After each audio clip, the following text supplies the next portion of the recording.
दोस्तों PF office ने चुपचाप कुछ बड़े बदलाव वेबसाइट के अंदर कर दिए हैं जिससे पीएफ मेंबर्स को फायदा होने जा रहा है। और एक ऐसा बदलाव जो कि बहुत वर्षों से डिमांड थी लेकिन पीएफ ऑफिस ध्यान नहीं दे रहा था और अब उसे भी ठीक कर दिया गया है। पूरी जानकारी हम इस वीडियो में जानेंगे। चैनल को सब्सक्राइब जरूर करें अगर आप रेगुलर अपडेट पाना चाहते हैं। यहाँ ध्यान देने की बात यह है कि एक फॉर्मेट में जहां आप फॉर्म नंबर 19 सिलेक्ट करते हैं तो पहले आपको 15G भरने को बोला जाता था लेकिन कोई भी फॉर्मेट नहीं दिया जाता था। यहाँ अब आपको फॉर्मेट देखने को मिल रहा है। यहाँ आप इसे डाउनलोड कर सकते हैं। इसके साथ में ही आपको इंस्ट्रक्शन FAQs भी दिए गए हैं जिससे कि पीएफ मेंबर्स अब क्लियरली अपने आप समझ सकते हैं कि किन चीजों का उन्हें ध्यान रखना है। फॉर्म नंबर 121 भरते हुए कहीं वो गलती ना कर दें। और गलती करने से क्या होता था कि पहले उनका टैक्स कट जाता था और फिर उन्हें बहुत समय बाद रिफंड लेने के लिए अप्लाई करना पड़ता था। तो इस चीज को देखते हुए पीएफ ऑफिस ने यहाँ पे FAQ बना दिया है और यहाँ पे हर तरह की पॉसिबिलिटी को बहुत अच्छे से बताया गया है। हालांकि यहाँ अगर हिंदी में होता तो मेंबर्स के लिए बेहतर होता क्योंकि बहुत सारे लोग इंग्लिश नहीं समझ पाते हैं। तो ये एक बेहतरीन बदलाव, बेहतरीन सुधार किया गया है। और ये भी ध्यान रखें कि अभी तो हमें वेबसाइट के अंदर फॉर्म भर के जमा करना पड़ता है लेकिन पीएफ ऑफिस का प्लान ये है कि इसको हम ऑनलाइन ही भरेंगे। इसके लिए हमें कोई PDF निकाल के साइन करने की जरूरत नहीं पड़ेगी। जैसे हम फॉर्म नंबर 19 भर रहे हैं इसी के अंदर हमें फॉर्म नंबर 121 जो टैक्स ना कटने का फॉर्म है वो भी इसी के अंदर हमें भरने को मिलेगा। कोई हमें अलग से नहीं भरना पड़ेगा। भविष्य में आप ये भी बदलाव देखेंगे।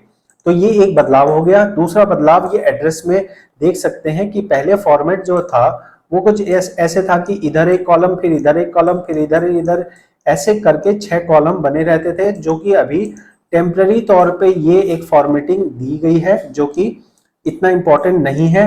लेकिन अब जो सबसे इंपॉर्टेंट है वो बताने जा रहा हूं आपको।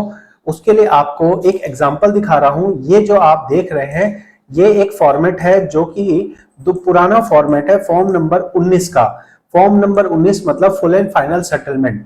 अब यहाँ क्या आप बता सकते हैं कि इसके अंदर 15G फॉर्म भरा गया है या नहीं भरा गया है? तो पहले के फॉर्मेट में हमें कहीं जानकारी नहीं मिलती थी कि इस मेंबर ने जब पूरा पैसा निकालने के लिए फॉर्म भरा है तो 15G भरा है या नहीं भरा है। ना ही हमें 15G का जो हम अपलोड करते थे उसका हमें कोई अटैचमेंट मिलता था।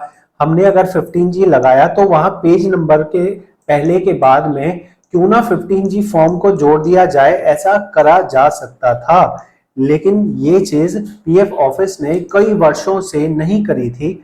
अभी नए फॉर्मेट के अंदर में आप ध्यान देंगे तो पीएफ ऑफिस ने यहाँ पे एक नया कॉलम ऐड किया है और उस नए कॉलम में लिखा है कि क्या आपने 121 जो कि टैक्स ना कटने का फॉर्म है उसको अपलोड किया है या नहीं किया है। ये एक इतनी बड़ी बात है जो कि आपको तभी समझ आएगी जब आप पीएफ का काम करते हैं। ध्यान दीजिए कि बहुत सारे मेंबर्स को नहीं पता होता था कि साइबर कैफे वाले ने या जिनसे उन्होंने काम कराया है उन्होंने उसका सही तरह से फॉर्म भरा है या नहीं भरा है। अगर आपका पैसा 50,000 से ज्यादा है और 5 साल से कम की सर्विस है तो आपको 121 नंबर फॉर्म भरना अनिवार्य होता है, वरना आपका 10% TDS कट जाएगा। तो अब अगर आप कहीं से फॉर्म भरवा रहे हैं तो आप यहाँ क्लियरली देख सकते हैं कि उसने फॉर्म भरा है तो यस लिखा आएगा। अगर फॉर्म नहीं जमा किया है, अपलोड नहीं किया है तो वहां नो लिखा आएगा। हालांकि अभी भी यहाँ गलती की गुंजाइश है कि जो आदमी आपका फॉर्म भर रहा है 121 नंबर वो आपका गलत फॉर्म भर देगा तो फिर इस भरे हुए फॉर्म का कोई फायदा नहीं होगा। आपका फॉर्म भी रिजेक्ट हो सकता है, साथ में ही आपको जो है टैक्स भी कट सकता है 10%। तो सही तरह से 121 कैसे भरा जाता है इसके लिए आप मेरी वीडियो देख सकते हैं। इसके अलावा एक बड़ा बदलाव जो किया गया वो ये किया गया कि हर आदमी को अपने पैन कार्ड को चेक करने के लिए प्रोत्साहन दिया जा रहा है।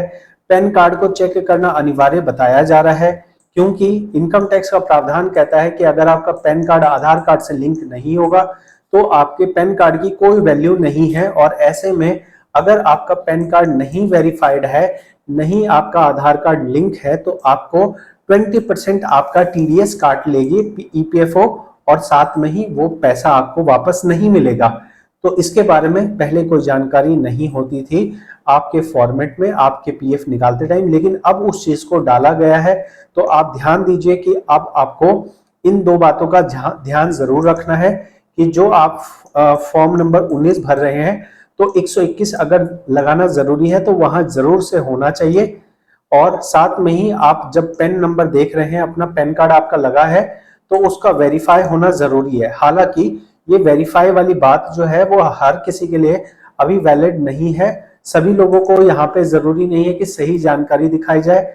बहुत सारे लोगों का पैन कार्ड वेरीफाई है, उसके बाद भी उन्हें एरर दिखाया जा रहा है। तो उस चीज को आप इग्नोर कर सकते हैं, उस चीज को आप भूल सकते हैं। जैसे यहाँ पे ये भाई साहब का पैन नंबर लगा है तो इनको एरर नहीं दिखा रहा है, लेकिन बहुत सारे लोगों के केस में सही पैन कार्ड लगे होने के बाद भी उन्हें एरर दिखा रहा है। तो ये थी हमारी अपडेट वीडियो। आपको कैसे लगा है ये अपडेट, ये बताएं।